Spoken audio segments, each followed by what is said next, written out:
Bonjour à tous et à toutes, et aujourd'hui nous nous retrouvons pour une nouvelle critique. Ça faisait un moment, oui. D'ailleurs, désolé un petit peu pour ça, mais j'ai vu beaucoup de films ces temps-ci, mais il n'y en avait pas beaucoup que j'avais vraiment envie de critiquer. C'est bien sauf celui-ci. Le Vent de la Liberté, donc, c'est un film allemand, donc très différent de ce qu'on peut voir d'habitude, qui se passe à la fin des années 70 en Allemagne de l'Est, qui raconte donc l'histoire de deux familles allemandes qui, pour s'échapper du bloc de l'Est et rejoindre l'Ouest, vont fabriquer une montgolfière pour passer la frontière par les airs, car la passer au sol, eh bien, c'est trop compliqué.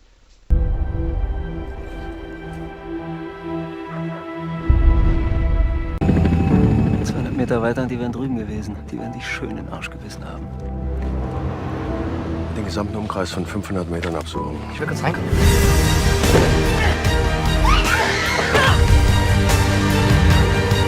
Versprich mir, dass den Kindern nichts passiert.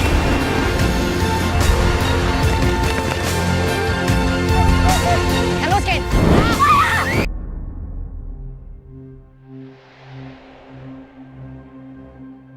Et bah le film était pas mal, hein. C'était bien.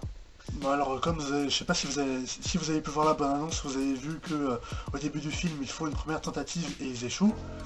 Et donc tout le gros du film va se dérouler après. Et donc ça va vraiment être le film va vraiment se diriger vers un film de suspense, un thriller quoi presque. C'est un film de tension parce que pendant tout le reste du film ça va être le défi pour cette famille, pour les deux familles, de coudre le ballon très rapidement, parce qu'un des personnages a une contrainte, je ne l'explique pas. Et à ajouter en plus de ça, il y a aussi des membres de la police de l'Allemagne qui vont découvrir le ballon, qui vont donc mener leur enquête pour tenter de savoir qui donc a essayé de faire ça. D'autant plus que la famille qui coule le ballon habite juste en face d'un membre de la Stasi, qui était la police allemande à l'époque, donc encore une fois, grosse pression. Donc tout le film va vraiment s'articuler autour de ça, à savoir arriver à coudre le ballon et arriver à s'enfuir à temps avant que l'enquête qu'on suit en parallèle ne les trouve. Et donc tout ce côté suspense, tension, et bien, il marche plutôt bien. Amener à ça avec je me boucle totalement les pinceaux, on l'a refait. Donc en plus de ça, il y a de nombreux dilemmes de personnages, notamment celui du fils de la famille principale qui, je vous explique pas trop, mais vous comprendrez en regardant le film. Tous les membres de la famille aussi qui hésitent un petit peu à savoir ce qu'il faut partir ou pas, et donc c'est ce qui ajoute aussi au suspense du film. La mise en scène du film marche plutôt bien, comme j'ai dit, tout ce côté suspense, thriller marche bien, il marche vraiment bien jusqu'à la dernière seconde, à savoir arriver à coudre le ballon alors que tout en espérant que l'enquête à côté ne les trouve pas, arriver à partir avant la date limite, avoir aussi les bonnes conditions météo, arriver à sortir le ballon, arriver à le faire gonfler et tout, arriver à ce qu'il s'écrase pas comme la première fois, bref, tout ce côté suspense et tout marche vraiment bien jusqu'à la dernière seconde où je n'explique pas le dénouement, mais tout marche très bien jusqu'à finalement à la fin où il y a vraiment le relâchement de ces presque 1h30, 2 heures de suspense et de tension.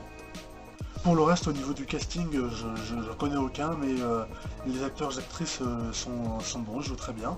La musique aussi est pas mal, hein, rien d'extraordinaire, mais elle fonctionne bien. Et voilà, comme j'ai dit, on a aussi une mise en scène efficace, donc c'est une reconstitution fidèle des années 70, donc c'était un bon film, quoi, un très bon film. D'autant plus que je trouve aussi que ce film est très intéressant pour ce qu'il peut nous apporter. Cette histoire justement de famille qui veut s'échapper en ballon, c'est assez méconnu en France et aussi très impressionnant parce que un ballon juste quoi, c'est assez impressionnant. Ça montre aussi à quel point les gens sont jusqu'à quel point les gens sont prêts à aller pour arriver à s'enfuir de l'Allemagne de l'Est.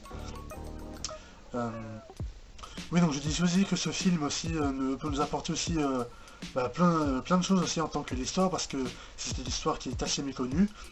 En France, je suppose, parce que en Allemagne, ça m'a l'air d'être un petit peu connu, parce que à la fin, dans le générique, on nous montre beaucoup d'images d'archives, des vraies photos du ballon qui ont été pris et des deux familles. Et à la fin, on nous montre aussi qu'il y a une clairière avec plein de gens en cercle tout autour et qui font décoller un ballon, sans doute en l'honneur de ces deux familles et de ce qu'elles ont fait.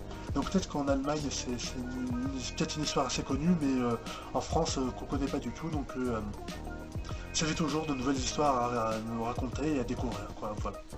Ben voilà, pas grand chose d'autre à dire sur ce film, si ce n'est que je vous conseille d'aller voir Le Vent de la Liberté au cinéma, hein. Il est sorti il n'y a pas très longtemps. Oui, c'est un film allemand et ça change un petit peu beaucoup de ce qu'on peut voir d'habitude, à savoir film français ou film américain. Mais je pense que c'est un film qui vous plairait, donc je vous incite à aller le voir. Et voilà, cette critique est à présent terminée. Merci de l'avoir regardé jusqu'au bout. N'hésitez pas à mettre un pouce en l'air si ça vous a plu et à me dire dans les commentaires ce que vous avez pensé du film, si vous l'avez vu et de ma vidéo. Partagez ma vidéo sur les réseaux sociaux et abonnez-vous à ma chaîne YouTube pour ne rien manquer de la prochaine vidéo. Salut, n'importe quoi. Salut.